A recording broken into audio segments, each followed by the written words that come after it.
Ellie Chu, a smart and reserved Chinese girl who lives with her widower father in the remote town of Squamish, is the focus of the movie. Her father is a train master and signalman, and he lives next to the train tracks.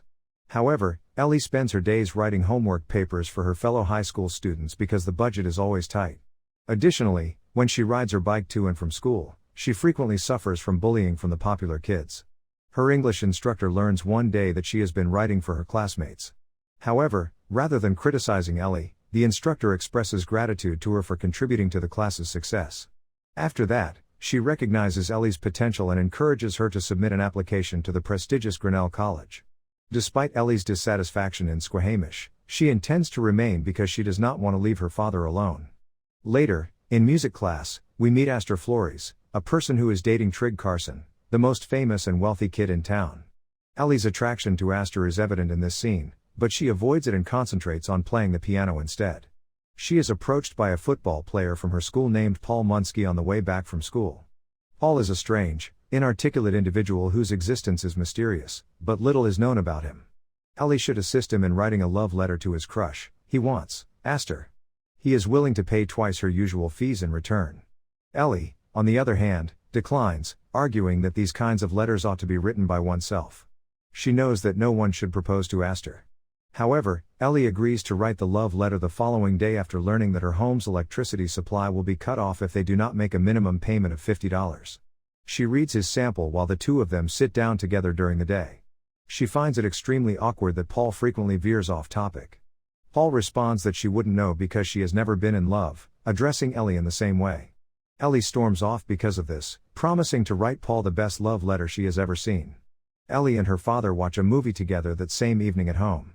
She tries to write the love letter simultaneously, but she doesn't have any ideas. She uses a line from the movie they are watching when nothing comes to her mind. Paul receives the letter the following day, and without reading it thoroughly, he places it inside Astor's locker. A few days later, she does respond, but not in the way Paul had hoped. Astor mocks him for using material from a movie and reveals that she also enjoys reading and watching movies. Ellie writes in response that she frequently describes how she feels about the world by quoting other people. She would quote herself if she knew what love was. She agrees with Astor when he says that life can be difficult at times. The two begin a sincere correspondence via letters in this manner. Astor's belief that she is communicating with Paul is the only catch. Because Trig and her friends think she's boring, she often feels alone and isolated. However, she begins to feel understood and accepted after unknowingly communicating with Ellie through letters and text messages. Ellie listens in on Paul and Astor's conversation as they plan a date one day. Their date goes horribly wrong as Paul is unable to communicate with her like he did in the letters and text messages. Ellie tells him to stop trying the next day when she meets him. She believes that it will be more challenging for them to persuade her the more they deceive Astor. However, Ellie changes her mind and decides to assist him once more when Paul defends her from some bullies on the way back home. She plans to take a different approach this time. Ellie teaches Paul about literature, art, and other subjects that Astor is interested in over the next few weeks. The two get to bond and learn a lot about each other during this time. They also talk about the difficulties in their family. It turns out that his family has been making sausages for as long as Paul can remember, and they want him to keep doing so. However, he wants to try something new because he finds it tedious.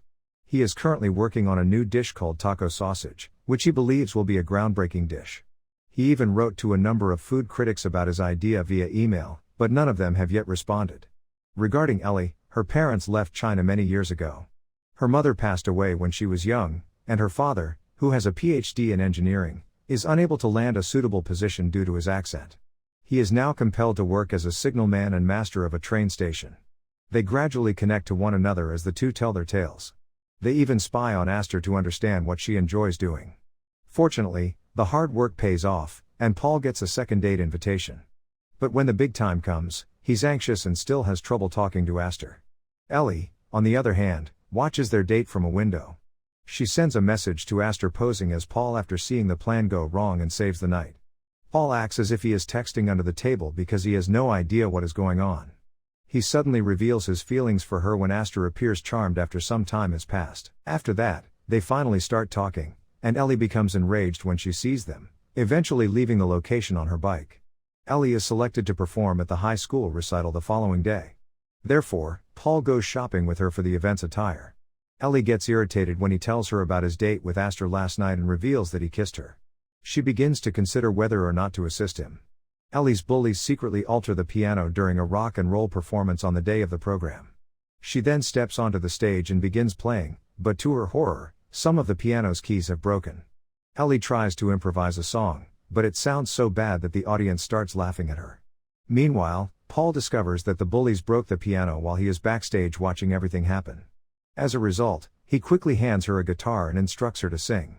This is because Ellie once said that the guitar, not the piano, is her favorite instrument. She begins playing hesitantly, but after a while, she settles into the groove. Even a beautiful song that Ellie wrote herself is performed by her. She is relieved when she receives thunderous applause from the audience following her performance. Paul takes Ellie to the senior recital party that same evening, where she is greeted by everyone and treated like a friend. Ellie, unable to contain her joy, becomes severely intoxicated and nearly faints, so Paul takes her to his house. Paul goes through her bag and finds a few letters after he puts her to sleep. They are presumably about his sausage creations and have been addressed to popular food critics. Paul is overjoyed about this, and he begins to fall in love with her even more. Sadly, when Astor arrives there the following morning, he discovers Ellie in Paul's bedroom.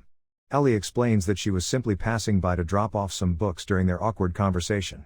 She also lets Paul know that she is in love with Astor, which makes him feel better.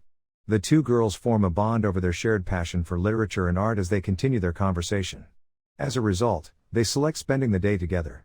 At first, Ellie shows Astor her father's job as a signalman by taking him near the train tracks. After that, they get in Astor's car and drive to a secret hot spring in a remote forest.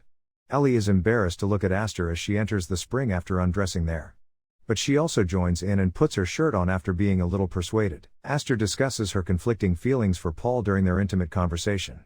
Additionally, she discloses that she heard her boyfriend, Trig, discussing her engagement with her father. She meets Paul while he is taking out the trash the evening after Astor drops Ellie off at her house. It turns out that he has begun developing a relationship with Ellie's father and regularly assists with housework. He responds yes when Astor asks him if he believes in God. She abruptly entices Paul to kiss her, but neither of them seems particularly thrilled when it's over. Ellie becomes enraged as she sees this from her bedroom window. However, she pulls out the old Grinnell College application that she had put away because this gives her renewed motivation to do something in life. Ellie and Astor attend Paul's football game the following day to cheer him on. Despite the fact that he kissed Astor the night before, he is more excited to see Ellie. He even helps his mediocre team win the game with a stellar performance. Paul approaches Ellie following the game, revealing that he has feelings for her. As a result, he takes a chance and approaches her for a kiss, which she vehemently declines. Astor appears on them, which makes matters even worse. Ellie tries to explain the situation, but she doesn't hear anything, so she leaves furiously. Paul realizes that Ellie is in fact in love with Astor after seeing the look in her eyes. Ellie is an atheist, so he tries to warn her that it is a sin and that she will end up in hell for it. Everyone is in a sad state from that point on. Ellie feels bad about manipulating Astor with her letters. Astor is stuck with Trig, who is only interested in himself, and Paul must decide what to do with his life. Paul delivers sausages to Ellie's house later in the week, where he meets her father. They have a heart-to-heart love conversation. After that, Paul learns to accept Ellie for who she is and to love her differently.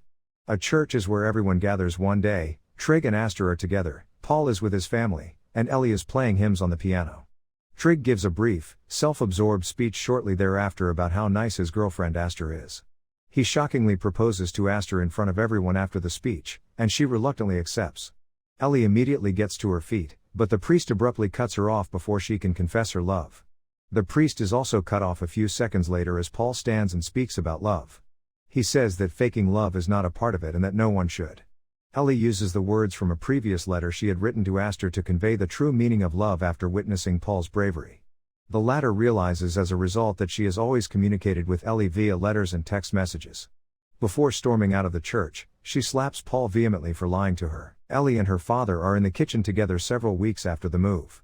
They are making dumplings as Ellie gets ready to leave for Iowa. She has been accepted into Grinnell College in the end. But she doesn't want Astor's problems to go unresolved. It turns out that ever since the incident at the church, Astor has kept a low profile. Ellie is able to locate her in a restaurant where she works despite this. She then pretends to be Paul and apologizes for writing the letters. Astor responds by stating that she had probably known the truth about it and considered the possibility that Ellie was a lesbian in her heart. The two reconcile and playfully tease one another with this. Ellie even gives Astor a kiss and promises to see her again in a few years before she leaves. Ellie gets ready to leave Squamish later. Paul watches her leave the platform prior to her boarding the train. He tells her that a lot of people have given positive feedback about his sausage recipes, and it's only a matter of time before he gets a big contract. He also says he will continue to visit her father and be with him. Ellie finally gets on the train, and Paul runs beside it as it pulls away, imitating the old romantic movie they had watched together. She laughs at his silly jokes and calls him an idiot. Ellie, however, tears streaming down her face, turns around as the train speeds up and departs Paul. At the end of the movie, Ellie looks around at the other passengers as she sets out on a new journey in her life.